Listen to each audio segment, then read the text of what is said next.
Bonjour, bienvenue dans votre chaîne Univers Mathématiques. Dans cette vidéo, je vais traiter avec vous la question numéro 13, concours 1 en relation avec le calcul des limites. La question ici, c'est la limite quand x tend vers moins 1 de x3 plus x carré moins x moins 1 sur x3 moins 3x moins 2 est égale. Réponse A 1 demi, réponse B 1 quart, réponse C 2 tiers, réponse D 3 demi. Bien sûr, pour calculer n'importe quelle limite, premièrement, je vais calculer directement, c'est-à-dire en remplaçant le x par le moins 1.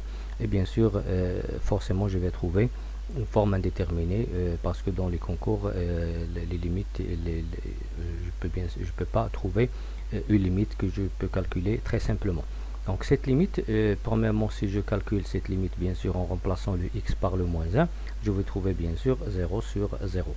Bien. Donc ça c'est une forme indéterminée. Je dois bien sûr changer cette expression.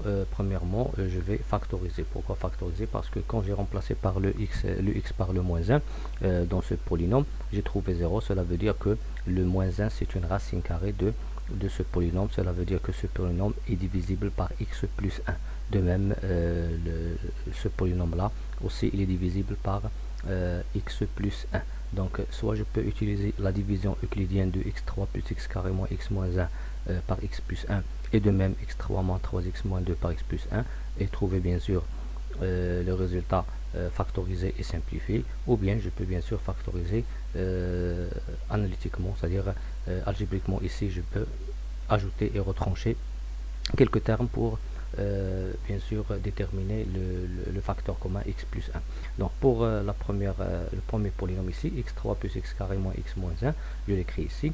Bien sûr j'ai le x3 ici, je veux moi x plus 1, donc plus 1, donc je vais bien sûr ajouter ici le x carré, donc je vais factoriser par le x carré ces deux termes, et de même ici je vais factoriser par le moins.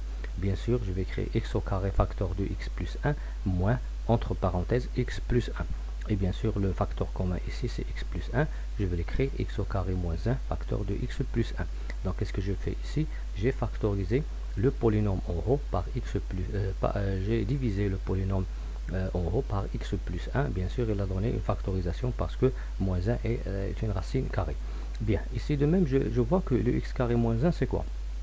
C'est une identité remarquable que je peux aussi le factoriser. X au carré moins 1 c'est quoi? C'est x moins 1 x plus 1. Il va donner bien sûr x moins 1 facteur de x plus 1 le tout au carré. Bien. Donc le premier polynôme en haut, il s'écrit maintenant x moins 1 x plus 1 le tout au carré. Je vais passer maintenant au polynôme en bas, x3 moins 3x moins 2. Je peux bien sûr ici utiliser la division euclidienne de ce polynôme par x plus 1, ou bien je peux utiliser une autre méthode. Bien sûr je vais premièrement prendre le x3 et bien sûr ajouter un x carré, et puisque j'ai ajouté un x carré, je vais retrancher le même x carré, et après je vais retrancher un x et 2x pour bien sûr donner moins 3x et moins 2. Bien sûr cette expression c'est celle-là. Bien, les deux termes je vais le factoriser par x carré, le deuxième je vais le factoriser par moins x et le troisième par moins 2, et bien sûr j'ai trouvé x plus 1 facteur de x carré moins x moins 2. Après bien sûr je vois que le polynôme en bas il est divisible par x plus 1, il a donné un autre polynôme, et bien sûr lorsque je remplace par le moins 1 ici je trouve un 0, c'est à dire que le moins 1 c'est aussi une racine carrée de ce trinôme.